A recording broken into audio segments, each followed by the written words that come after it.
Welcome to Incredible Lab channel, and in today's video I am going to show you how to set up side button in your Android phone. Now the first thing you have to do is open up your settings app. Now from here scroll down and then go to advanced features. Now here you can see side button option, then just tap here.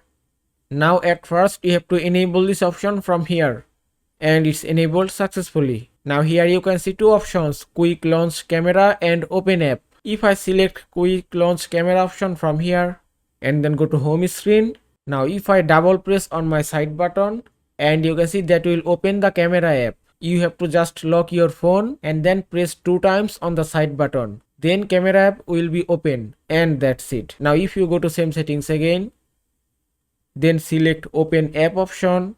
You can also select any app from here. Suppose if I select calculator, now if I lock my device and then double press on the power button and that's it. You can see calculator has been opened successfully. And that is how you can set up side button in your Android phone. I hope this video was helpful. If it was, please give it a thumbs up and don't forget to subscribe.